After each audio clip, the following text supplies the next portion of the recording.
हमसे पाप कराता है। हम कितना भी बचना चाहें, कोशिश करते भी हैं, लेकिन कलयुग जो है, युग का प्रभाव तो देखो रहेगा।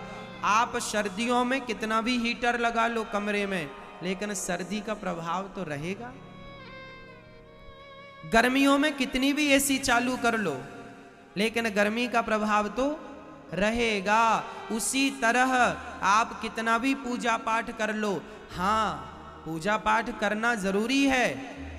गर्मी में एसी चला लोगे तो राहत बहुत मिलेगी। गर्मी को खत्म नहीं किया जा सकता, लेकिन आप अपनी जिंदगी अच्छे से गुजार सकते हैं। उसी तरह इस कलयुग में भी यदि आप भगवान के नाम का सहारा, कथा का सहारा ले गए, तो कलयुग आपके लिए अच्छे से गुजर जाएगा। और जरा सी लापरवाही हो गई तो सच कहता हूं, कलयुग तो चाहता ही है कि तुम कब पाप करो, कब वो अपने शिकंजे में आपको ले। इसलिए हमें पाप से बचना है। कली काले कोठार लिए फिरता, तन नम्र है चोटे झेले ना झेले। भजले हरि नाम हरि रसना, फिर रसना मीन्स जिह्वा। भजले हरि नाम अरि रसना, रसना मतलब जिह्वा, अरि जिह्वा। भजले हरि नाम अरि रसना, फिर अंत समय में हिले ना हिले। ए जिह्वा तू राम राम जप ले, आखिरी समय तू राम राम जपने के लायक रह जाती है कि नहीं। इसलिए भजले हरि नाम हरि रसना, फिर अंत समय में हिले ना हिले। भजले हरि नाम हरि रसना, फिर अंत समय में हिले ना। इसलिए हम कहते हैं जब तक आपकी जिह्वा काम कर रही है, खूब नाम जपो। 100 करोड़ नाम जप डालना मरने के पहले। राधे श्याम राधे श्याम, सीताराम सीताराम, श्रीमन नारायण श्रीमन। खूब जपो, खूब जपो, खूब नाम जपो। जितना जप लोगे जप लोगे, वही तुम्हारा धन है। पायो जी मैंने राम रतन धन पायो, वही धन काम करेगा। ये कागज के टुकड़े सब यहीं रह जाएंगे। आपने किसी मुर्दे को बांध कर ले जाते कुछ देखा मैया? नहीं, नहीं देखा। अच्छा, मुर्दे के ऊपर लोग पैसे बरसाते हैं, आपके यहां बरसाते हैं कि नहीं? हमारे यहां तो खूब बरसा, हमारे यहां चिल्लर बरसाते हैं। 1 रुपए 2 रुपए, पहले तो 25 पैसे बरसाते थे जब चलते थे। पंजी बरसाते थे, 5 पैसा, 5 पैसे को पंजी, 10 पैसे को दस्सी। पंजी दस्सी जानते हैं भैया? आजकल के बच्चे नहीं जानते होंगे पंजी दस्सी क्या है। खूब पैसे बरसाते थे। एक सज्जन ने हमसे पूछा, महाराज जी मुर्दे के ऊपर पैसे बरसाते हैं क्यों? हमने कहा मुर्दे के ऊपर पैसे बरसाने की परंपरा इसलिए है ताकि दुनिया वालों को दिखा सकें कि देखो ये आदमी जो आज मर गया है, ये कल पैसों के लिए अपने भाई से लड़ता था, ये पैसों के लिए अपने बाप से लड़ता था, पैसों के लिए अपनी पत्नी से लड़ता था, पैसों के लिए परिवार से लड़ता था, पैसों के लिए पड़ोसी से लड़ता था, पैसों के लिए खून करता था। आज इसकी छाती में पैसे पड़े हैं, लेकिन इसकी हिम्मत नहीं उठाने की। देख लो दुनिया वालों, सारी जिंदगी पैसा पैसा करते हो, मरने के बाद बरसाए जाते हैं, लेकिन तुम्हारे हाथों में उन्हें उठाने की ताकत नहीं रह जाती। इसलिए राम नाम का धन कमा लो, वो तुम्हारे संग जाने वाला है। ये पैसा तुम्हारी छाती पे पड़ा रहेगा, तुम उठा ना पाओगे, और आप सब मरोगे तो पैसे बरसाए जाएंगे। इसलिए इतना मोह पैसों से ना रखो मेरी मां। पैसे तो तुम्हारे मरने के बाद भी तुम्हें मिलेंगे, तुम्हारी छाती पे पड़े रहेंगे, लेकिन तुम्हारे हाथों में दम नहीं होगा उन्हें उठाने की। यदि दम है तो उठा। अब उठा, बड़ा मरता था पैसे पैसे के लिए, अब कहां चलेगी तेरी ताकत? जो ताकत पैसों में लगाई है, जो ताकत झगड़ा करने में लगाई है, वही ताकत भगवान को पाने में लगा दी होती तो भगवान मिल जाते और भवसागर से पार हो जाने में कुछ आसानी हो जाती। इसलिए शुकदेव भगवान कहते हैं, राजन जिसे मरना हो वह सावधान हो जाए और संसार से बैर ना करे, संसार से ईर्ष्या नफरत घृणा द्वेष कुछ ना रखे, अपना कल्याण करे, केवल मन भगवान में लगाए। हम ये नहीं कहते कि तुम काम धाम छोड़ दो, फैक्ट्री बंद कर दो, ना ना ना जी, गलत ना समझ लीजिएगा मेरी बातों को। पैसा खूब कमाओ, बिजनेस खूब करो, 1 लाख कमाते हो 2 लाख कमाओ, 2 लाख कमाते हो 5 लाख कमाओ, पैसे बराबर कमाओ, काम खूब करो मैया, पर काम करते हुए ये सब कुछ भगवान का है, ये भाव बना के रखो कि मैं भी भगवान की हूँ। ये जो धन मुझे मिल रहा है, ये फैक्ट्री जो है ये फैक्ट्री भगवान की, दुकान जो है ये दुकान भगवान की, खेत जो है खेत भगवान, सब भगवान को सौंप कर तुम पैसा कमाओ ना। ये भाव बनाए रखो कि ये देखो,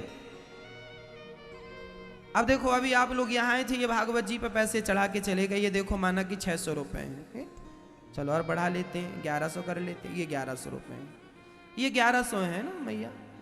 अब बताओ ये देखो 1100 मेरे हाथ में है, अब मैं ये कहूं कि ये मेरा है तो फिर इसका कोई पुण्य नहीं है, कोई लाभ नहीं है। पर मैं ये कहूं कि प्रभु ये सब संपत्ति आपकी है और आपने हमें दिया है किसी काम के लिए, तो हम आपकी सेवा में इसको लगाएंगे, इसको मैं अपना मान लूं और मैं इसका मालिक बन जाऊं। देखिए बात है मालिक बनने की। आप गलती कहां करते हैं? आप गलती कर देते हैं कि आपका पैसा आया तो आप उस पैसे के मालिक बन गए। बिहार में मालिक किसे कहते हैं? बिहार की भाषा में मालिक कहते हैं, पत्नी अपने पति को मालिक कहती है।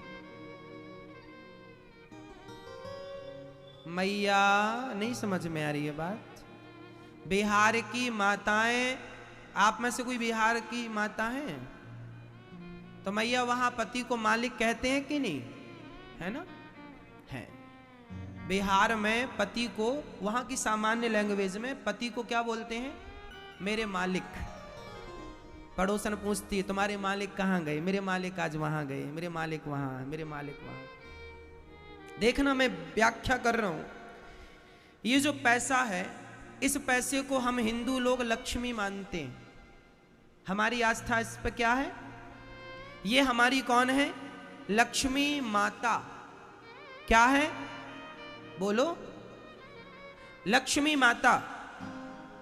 अब तुम क्या मान गए अपने आप को? मैं इस पैसे का मालिक हूं। मालिक मीन्स पति हो गया। तो क्या तुम लक्ष्मी के पति हो? देखो रॉन्ग हो गया, गलत हो गया। नहीं, गलत है ये। सही क्या है? ये लक्ष्मी माता है और ये संपत्ति, ये लक्ष्मी प्रभु आपकी है। और मैं कौन हूं? संपत्ति प्रभु आपकी है। मालिक आप, मालिक खुद बनोगे तो रॉन्ग हो जाएगा, गलत हो जाएगा। तो मालिक बना दो भगवान को, क्योंकि ये ऑलरेडी लक्ष्मी माता है और लक्ष्मी तो नारायण भगवान की पत्नी है। तो ऑलरेडी इनसे कहो माता लक्ष्मी आपके मालिक नारायण है। हे मालिक, हे श्याम सुंदर, आपका ये धन आप संभालिए, आप इसके मालिक हैं और मैं तो आपका सेवक हूं, आपका दास हूं। मैं तो दास बनकर सेवा करूंगा। मैं लक्ष्मी पति नहीं, लक्ष्मी पुत्र हो सकता हूं। जो आदमी अपने आप को लक्ष्मी पति मानने लग जाए, उसकी बुद्धि बिगड़ गई और बहुत जल्दी उसका सर्वनाश हो जाएगा। क्योंकि लक्ष्मीपति एक ही है और उन एक का नाम है भगवान नारायण। वो कौन है? लक्ष्मी पति। इसलिए हमारे यहां जिसके पास बहुत धन आ जाए उसे धनाढ्य कहा जाता है, पैसे वाला कहा जाता है, धनवान कहा जाता है। लेकिन लक्ष्मीपति नहीं कहा जाता, लक्ष्मी पुत्र कहा जा सकता है। लोग कहते हैं ये लक्ष्मी पुत्र है। लक्ष्मी पुत्र बन जाना ठीक है, मैं लक्ष्मी माँ का बेटा हूं। लक्ष्मी माँ की आप बेटी बन जाना, आप लक्ष्मी पुत्री बन जाना, आप लक्ष्मी पुत्र बन जाना। लेकिन लक्ष्मी पति तो नारायण है। इसलिए जब भी लक्ष्मी आए तो सबसे पहले उन्हें भगवान के चरणों में समर्पित कर दो। प्रभु ये आपकी हैं, आप इनके मालिक हैं। हमारे घर में जो है उसका मालिक कौन? भगवान। हम कौन? हम भगवान के दास, चाकर। मन चाकर राखो जी, मन चाकर राखो जी। सांवला सरकार मन चाकर, मतलब हे नाथ हमें चाकर मतलब नौकर बना के रखिएगा। हम मालिक बनने की, अच्छा गलती हम लोग क्या करते हैं, जरा सा धन आया हम मालिक बन जाए। हम तो मालिक हैं, फैक्ट्री के मालिक हम हैं, दुकान के मालिक हम हैं, लो मालिक बने हो। हाँ अभी देखना क्या होता, रोओगे फिर तुम, मालिक बनोगे तो रोओगे। इसलिए मालिक किसे बनाओ? मालिक किसे बनाओ? भगवान को। आपके घर का मालिक कौन? भगवान। हम मालिक नहीं, मालिक बनकर रहोगे सदा दुखी रहोगे, और भगवान का दास बनकर रहोगे सदा सुखी रहोगे। मैं, इसलिए हनुमान जी कहते हैं मैं कौन हूं? हनुमान जी से पूछा गया तो हनुमान जी ने अपना परिचय दिया, मैं कौन हूं? मैं राम दूत, मैं मातु जानकी, मैं राम जी का दास हूं, चरणों का सेवक हूं, यही मेरा परिचय है। दासानुदासो भवितास्मि भूया, इसलिए दास बना के रखो। नवधा भक्ति में एक भक्ति दास भक्ति है। श्रवणम कीर्तनम स्मरणम पाद सेवनम अर्चनम वंदनम दास्यम। सातवीं भक्ति क्या है? सातवीं भक्ति क्या है? दास। मैं भगवान का क्या हूं मैया? पुरुष लोग कहेंगे मैं भगवान का दास हूं, और स्त्रियां कहेंगी मैं भगवान प्रभु आपकी दासी हूं। हम दासी बने, हम दास बने, हम मालिक बन के बैठ जाते हैं। यही हमारी मूर्खता है। बच्चों को भी यही बताओ, आगे बढ़ने का जीवन में सरल उपाय यही है, सहज उपाय यही है कि अपने आप को दास के पद में स्थापित कर दो। इसलिए आपको जब भी ये अनिरुद्ध अपना नाम लेता है ना, तो मैं यही कहा करता हूं ना, दास अनिरुद्ध। आरती भी जब हम गाते हैं तो हम यही लगाते हैं, दास अनिरुद्ध। दास क्योंकि हम दास हैं, हम मालिक नहीं हैं। ऐसी कोई संपत्ति नहीं है, कोई प्रॉपर्टी नहीं है जिसके हम मालिक बने। मालिक तो एक ही है, और वो है भगवान नारायण। हम तो उनके दास हैं। आप भी ये पाठ पढ़ लीजिए, आगे बच्चों को पढ़ाइए।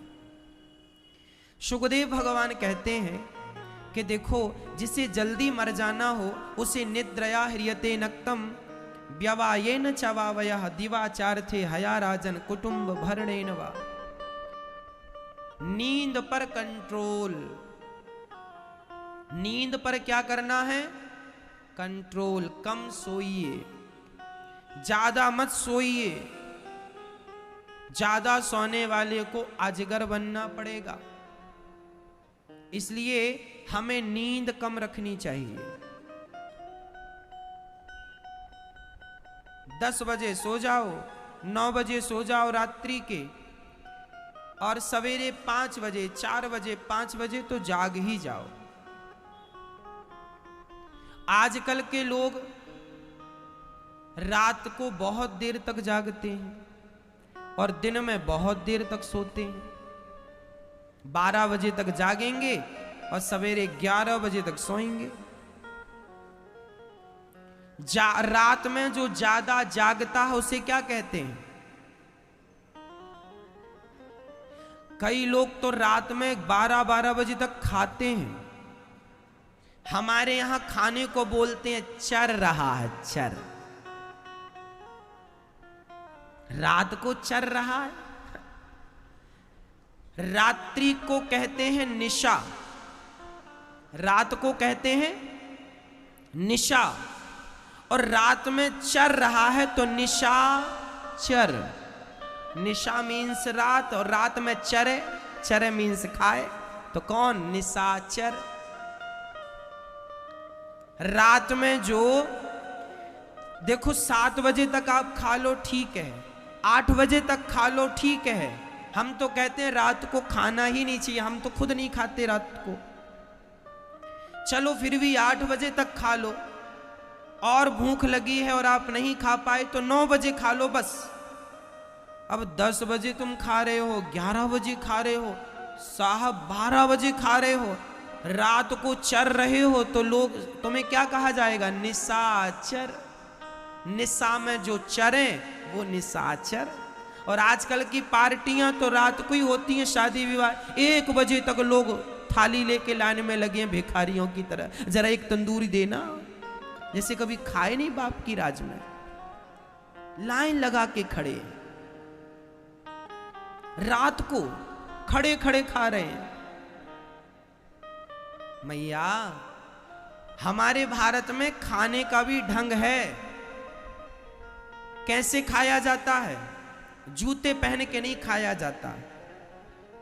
जैसा खाओ अन्न वैसा रहे मन। कैसे खाना चाहिए? खाने के पहले हाथ मुंह धुल लेना चाहिए। पांव धुल लो, हाथ धुल लो, कुल्ला कर लो, आसन जमीन पर बिछाओ और जमीन पर आराम से बैठ जाओ। सामने थाली आए तो पहले भगवान को प्रणाम करो कि प्रभु आपने जो दिया वो आपको समर्पित कर रहा हूँ। भगवान को भाव से भोग लगाओ और फिर उस प्रसाद को पाओ। प्रसाद मानकर, खड़े होकर नहीं, चलते चलते नहीं, जूते पहने पहने नहीं। ये कोई खाने का ढंग है? ऐसे तो जानवर खाते हैं। खड़े खड़े कौन खाता है बताओ? कुत्ता कैसे खाता है? खड़े खड़े। बिल्ली कैसे खाती है? खड़े खड़े। अधिकांश जानवर खड़े होके खाने का उनका सिद्धांत है। लेकिन मनुष्य, हमारे बाप दादों से पूछना, आप अपने बाप दादों से पूछना कि खाने पीने में उनकी कितनी अच्छी बातें थी। अरे खा पी तो लो, कम खाना पीना तो सीख लो कम से कम। खड़े होके नहीं खाना, बैठ कर खाना। और खाने के पहले भगवान को भोग लगाना, भाव से नहीं। थाली आ गई है, भाव बना लो, हाथ जोड़ लो कि बिहारी जी आप भोग लगाइए, बस इतना कह दिया, लग गया। तुमने भगवान का भोजन के समय स्मरण बस कर लिया तो वह भोग लगा माना जाएगा। भोग लग गया, फिर वो खाओ, बढ़िया दाल चावल सब्जी रोटी जो खाना है सात्विक खाओ, लेकिन व्यवस्थित खाओ। हमने अपनी पूरी जिंदगी, आज यहाँ जिंदगी के 31 वर्ष पूरे हो गए। इन वर्षों में दास ने आज भी एक भी पार्टी, एक भी शादी में नहीं गया, न खड़े होके खाने की नौबत आई। तब भी जब हम गांव में रहते थे, जब गांव में हम सामान्य बच्चों की तरह रहते थे, आपकी तरह पैंट शर्ट पहनते थे। जब छोटे से थे 12-14 साल के, जब हम पैंट शर्ट पहनते थे और छोटे से बच्चे थे, आम बच्चों के साथ रहते थे, तब भी हम बफर में नहीं खाते, खड़े होके नहीं खाते थे। तब भी जबकि बच्चे थे, चाहते तो खा सकते, लेकिन नहीं, तब भी ये भाव था कि खड़े होके कभी खाए नहीं, खाएंगे तो बैठ के ही खाएंगे।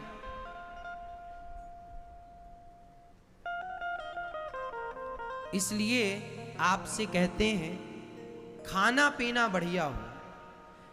आप जितना मैया बाहर का खाने लग जाएंगी या लग जाएंगे, देख लेना आपका मन उतना अशांत होगा, आप उतने परेशान रहने लग जाएंगे। और जितना अच्छा आप घर में भोग लगाकर खाएंगे, घर का खाएंगे, शुद्ध खाएंगे, उससे आपका शरीर भी स्वस्थ रहेगा और आपका मन भी और बुद्धि भी और विचार भी शुद्ध रहेंगे। अन्न बिगड़ा तो मन बिगड़ा, शुद्धि बिगड़ी तो बुद्धि बिगड़ी। कहावत, जैसी राखो शुद्धि वैसी बने बुद्धि, जैसा पिए पानी वैसी बोले वाणी, जैसा खाए अन्न वैसा रहे मन। इसलिए आप सुधार लीजिएगा। पुराने जमाने में आज भी पंगत लगाई जाती है। कैसे? नीचे बैठो और बैठकर खाओ। यहां गौरी गोपाल जी की रसोई में भी आपको भोजन दिया जाता है और वहां बैठक व्यवस्था है।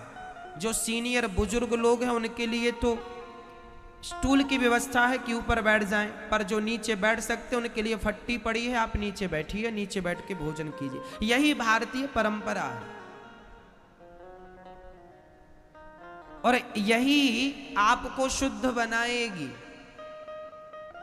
इसलिए सुखदेव भगवान कहते हैं कम सोइए ज्यादा जागिए। अच्छा, सुबह जल्दी जागना चाहिए। सूर्य भगवान जब उदय होते हैं तो पूर्व दिशा में चारों तरफ बादलों में लालिमा छाई होती है। जो सुबह की लालिमा देखता है उसके जीवन में खुशियों की लालिमा बनी रहती है। जो सूर्य उदय नहीं देखा वो अपने जीवन का सूर्योदय कैसे देखेगा। प्रातः वेला को क्या कहते हैं? हाँ मैया, इसे कहते हैं ब्रह्म मुहूर्त। ब्रह्म मुहूर्त में उठ जाना चाहिए। जिस व्यक्ति ने ब्रह्म मुहूर्त को नहीं देखा, अर्थात सूर्योदय नहीं देखा, अर्थात सुबह नहीं देखा, वो व्यक्ति अपने जीवन की सुबह क्या देख पाएगा? वो अपने जीवन का सूर्योदय क्या देखेगा? तुमने तो सूर्योदय देखा ही नहीं, 10 बजे तक सोते हो। इसलिए बच्चों को जल्दी उठाकर सूर्योदय का दर्शन कराना चाहिए। मैया ध्यान से सुनो, बच्चों को सुबह जल्दी उठाकर उन्हें क्या दिखाना चाहिए? सुबह का सूर्योदय, सूर्य दर्शन कराना चाहिए बच्चों को। क्या होता है, जो रोज सुबह का सूर्य देखते हैं उनके जीवन में कभी न कभी सूर्य भगवान की कृपा से उनके जीवन में भी खुशियों का सूर्योदय कभी न कभी होता जरूर है। और जो सूर्योदय देखता ही नहीं, काहे का सूर्योदय होगा? इसलिए सावधान।